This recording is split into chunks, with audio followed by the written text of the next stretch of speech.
Hey, BookTube, it's Kim at K-Breckers Books, and I've got a tag for you today. This one has been going around quite a bit. It's the Dilemmas of a Book Nerd tag, and this was developed by Lindsey from Lindsey's Little Library, whose channel I will link below. And there are 10 questions here, so let's get started. I'm going to try not to be too long-winded today. That's always rough for me, just in case you've noticed. Question number 1 is book storage. How do you store and organize your books? I store my books primarily in bookcases. I have several. I have 4 bookcases in my living room, 4 tall ones. I have 2 tall bookcases in my dining room. I have 1 tall bookcase in my bedroom, and I have 3 medium-sized bookcases in my bedroom, 2 of which I'm sitting in front of. And then I have a short bookcase in my bedroom. However, several of the horizontal spaces in my house are stacked with books, including all of the bookcases in my bedroom and a TV cabinet that I keep in my room. And there's a shelf towards the bottom that is also stacked with books. So they're everywhere. They're very neat, but they're everywhere. That's how I store them. How do I organize them? I don't. As I've said before, I don't have any organization. I know everything I have for the most part. I know what I've got because I look at them all the time because I love doing that, but I don't organize them according to fiction, nonfiction, read, unread, colors, non-colors, whatever. Alphabetical? Nope. They're just there. They're on the shelves. I know, it's anarchy over here with my books. Number 2, tracking. How do you keep track of what you have read and what books you own? I use Goodreads to keep track of books I've read, but I didn't really get heavily into it until a few years ago. I'm on there maybe for the last 5 years, but it's only been the last 2.5 years that I really tracked everything that I've read. And I almost always give star ratings to the books I've read. I don't always write reviews. A lot of times I'm reading a book for book group and I don't want to review it until we've had a chance to talk about it. Or, since starting videos on BookTube, I will do my reviews online instead of on Goodreads. So, I know the books that I own and I know the books that I have. But what I've wanted to do, and one of a long-term project that I'm trying to do, is to use an app to scan all of my books and to create a virtual library. I also want to download that to Excel. I started manually entering everything into Excel, and it was extremely tedious. So what I want to do is there are several library apps that I can download. I think Bookcrawler is one that I really liked. And I eventually want to start scanning everything so I can see how many books I own and all of the titles.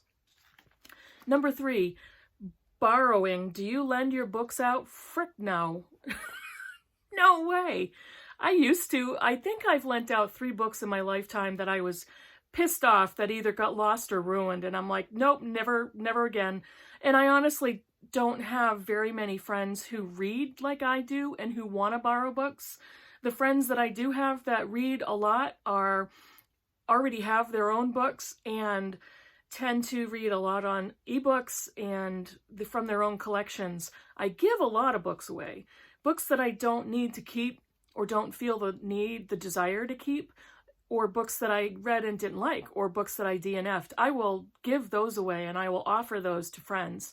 I tend to donate a lot of books as well, especially older books that I've had enough of them on my shelves or I'm trying to unhaul. I'll donate a lot. Never, ever, ever lend books out. Number 4, buying. How do you buy or acquire your books?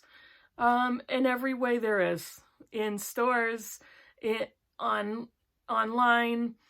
One of my favorites is library book sales. I love library book sales, and I have a website that I look at to track when they're coming up in my area. I just went to one this month in February, the first Saturday of every month. A library close to me has a book sale room and they open that up. My next library book sale is at the end of March. There are 2 libraries within an hour of me, which are big ones, and I'll probably be going to both of those on the same day. And I love library book sales. I love buying books at those prices, and I also love supporting local libraries.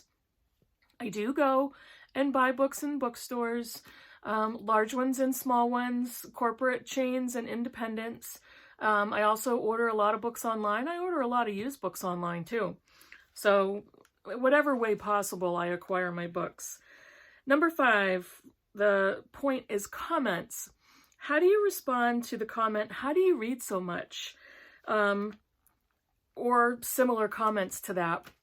I get that all the time. And I get people who are like, "Oh my gosh, you read so much. I don't think I've read a whole book in years." And I want to cry. I can feel the tears coming when I hear people say that. How do I read so much? I, believe it or not, am pretty introverted. I love being home. I love being inside. I don't do a lot of other things because I am a minimalist wannabe. I don't clutter my time with a lot of activities. Yes, I pay attention to my family. Yes, I spend time with my kid or my kids, with my adult daughter as well. But I read a lot at work. I take a couple breaks and I have a lunch that I sit at my desk and I read almost every single day. I usually get at least an hour, maybe a little less, of reading at work. I always have a book on my Kindle or my phone. So I always have my phone with me if I'm waiting anywhere. If I'm, waiting for my daughter or driving, I'm the passenger in the car with my husband, I read on my phone. When I come home, I have a simple life, which I love that. I read every night. I read every day. Weekends with more free time, I read a lot. That's pretty much how I do it. And it's important to me. It's important to me and I absolutely love to do it. And so it's a priority. A lot of people ask me, "How do you read so fast?" And that's a different answer. That comes from basically practice. And I was in seminary for 8 years and had to, by necessity, learn how to read fast, how to skim, how to get the pertinent information quickly, and how to retain it. That's just a skill that I think anybody can learn. And that also helps me read as much as I do. Number 6, next book. How do you pick your next read? I've been trying to have a couple books going at once, and 2 or 3. I tried 4, and that's overwhelming for me. I've actually considered going back to reading 1 book at a time just to be able to immerse myself and see if I can still read the same volume or quantity that I read in a week. How do I pick my next read? If I have 2 or 3 going at once, they're usually different genres. One may be literary fiction, one may be nonfiction, one may be fantasy. The next time I pick a book to read is usually when I finish one of the books I'm currently reading, and I will try to pick something of a very different genre than the other 2 or 1, whatever. So right now I have a modern classic that I'm reading, I have a fantasy that I'm reading, and a literary fiction. I just finished a nonfiction, and so that's how I do it. And I basically just scan my shelves and do it by mood. I'm a mood reader. I don't set up TBRs. I just don't like that. So I usually do it with different genres, and it also helps in not getting all of the storylines confused. Number 7, travel. How do you pick which books to bring on vacation? That's wicked easy. I don't take vacations. Next question is number 8. Annotate. Do you write or highlight in your books or mark up your books in any way? No, especially fiction. Once in a while, there were a couple of books that I read for book group that I highlighted wildly. We read Beartown for book group, which I absolutely detested. And in order to talk about that book, because I did finish it, because I read it, I highlighted all over the place so I could bring up quotes in the book that we could talk about. And there was a lot there for discussion. Typically for fiction, I never write in books. I never highlight.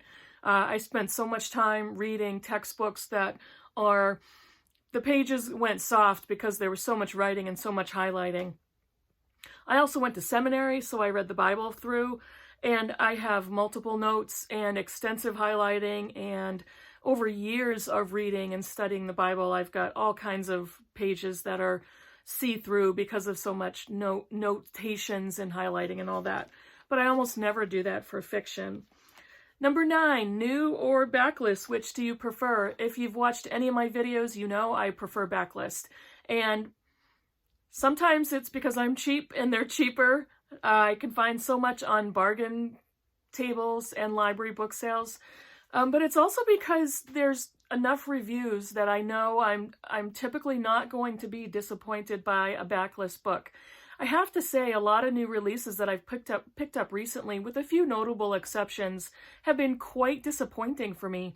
And I honestly think it's not the book, it's the publishing, and it's the marketing, and it's the description on the dust jackets of any of these books. They're inaccurate, and I'm not sure who's writing them. I'm not sure if the person writing them has even read the dang book. But I've been really disappointed lately with new releases. And of course, those are the more expensive books. You know, and I look for deals, and I have membership cards and coupons and that type of thing. So I will buy them. I also belong to Book of the Month Club, and I get new releases that way. But I don't, it's disappointing when it's a very highly hyped new release, and I don't like it. I just DNF'd a new release a couple days ago. And I love Backlist. I love classics. I love proven books. I don't know if that makes any sense. And the last question, number 10, is sequels. Do you read books as they are released, or do you wait for an entire series to be published before reading the first book? I don't gravitate towards series.